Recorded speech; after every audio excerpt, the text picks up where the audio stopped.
So the first time I told anyone anything about being potentially trans, it was a partner at the time, and let's just say it didn't really go well at all.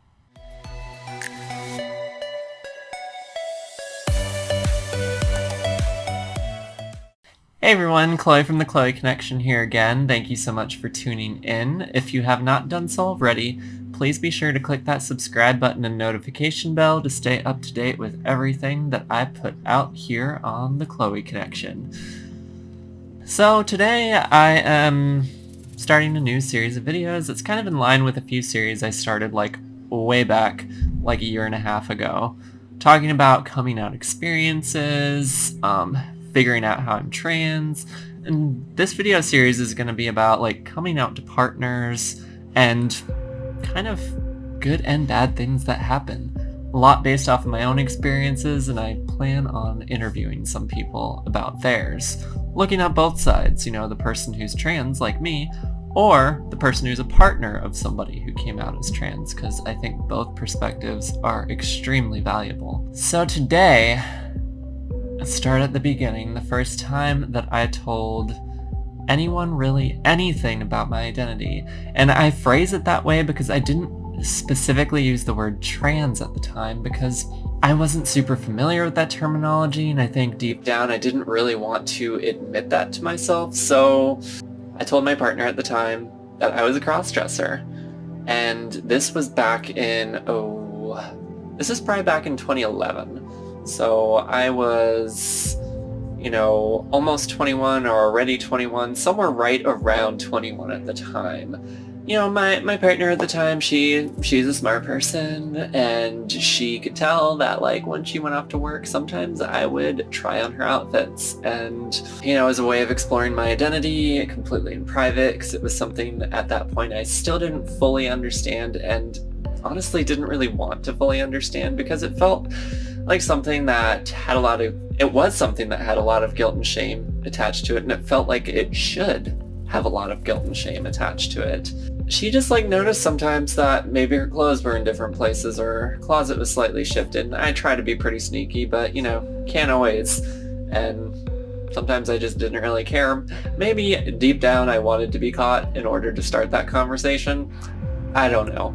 That's what, the future psychologist in me says, that deep down I wanted support. I wanted somebody to know. So, she eventually confronted me about it, kind of gave me some space to explain what was going on. She was kind of like, is there something you need to tell me? And I was kind of just like, what are we talking about here? This is awkward. Came out to her as a cross-dresser. It wasn't the most comfortable situation. I was kind of forced out in a way, only to one person in a private space. So I mean, granted, it could be a lot worse, but I didn't really get to come out on my own terms, even though I still wasn't identifying as trans for another 3 years. After that is probably when I first started using that label, 3 to 4 years. Deep down I knew for years that there was more to it than being a cross-dresser, because cross-dressers don't typically wish to change genders or, wake up the next day as a different gender. And when I say it didn't go well, I haven't gotten to that part yet. What's the worst reaction that you could think of somebody saying? I mean, it's probably not quite there. More on the embarrassing, shameful side than the kind of outwardly hostile side. The relationship didn't immediately end. She didn't throw me out of her house. Nothing like that. But she also kind of responded with laughter.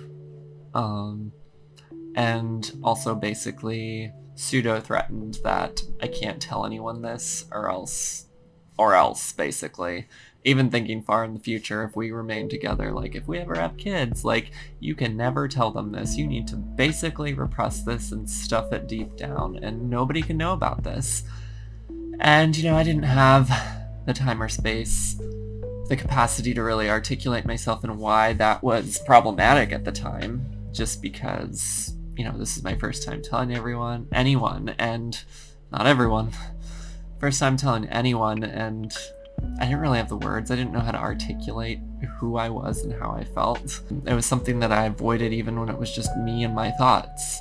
My first experience of coming out was not great, and it kind of just confirmed my negative feelings towards this part of my identity at the time, where it's like, okay, this outside person is telling me that yes, I should feel ashamed and guilty about this. Yes, this is something that I should hide from the world. And it was just kind of like, cool, I got this confirmation that this is not a good thing, and let's squash that down. So I didn't really tell anyone for like another year, and I'll get into that more in a future video, but it's like, when you have that negative reaction, I think it's so important to that first impression, that first reaction is so important, because it's like, I was in a very vulnerable place, and those of you that can think back to like the first time or few times you came out to people, like, it's a scary, vulnerable place. We often don't know how to really articulate it. We look back on it later and be like, there are so many things I wish I would have said. I wish I would have phrased it this way, blah, blah, blah, blah, blah.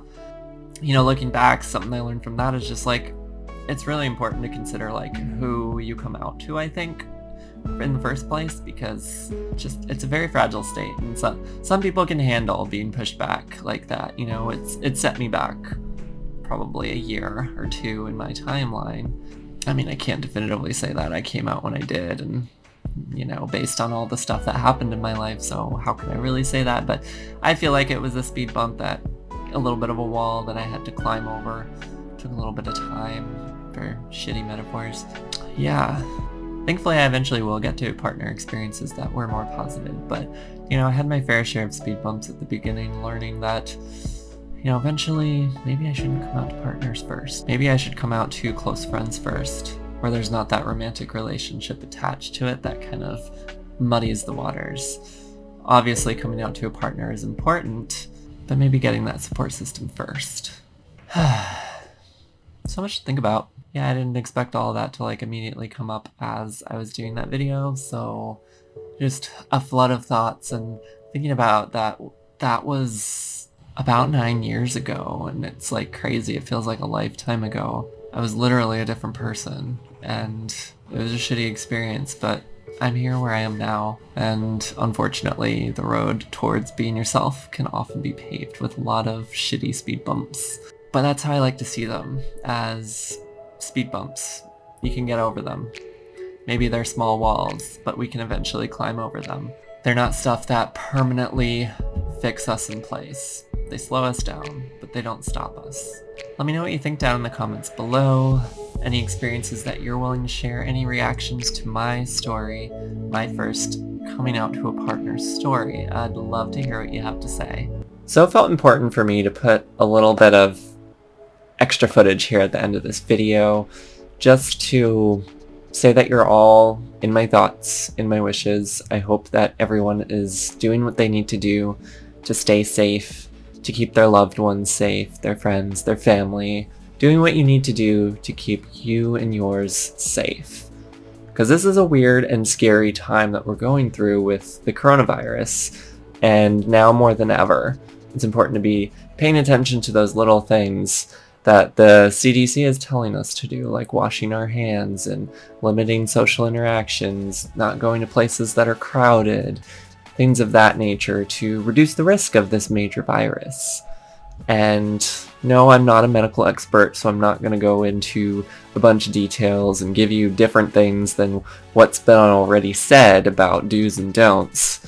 More so just wanted to say that, it felt important for me to say something, because I know this can be and likely is a scary time for a lot of you, and this is something that we should be taken seriously. So again, do what you need to do to keep yourselves and your loved ones safe, secure, and try our best to stay calm and support each other during this crisis. Thank you so much for watching. Tipsy and I love you all, wherever the hell she is. She never shows up at this point. Bye for now.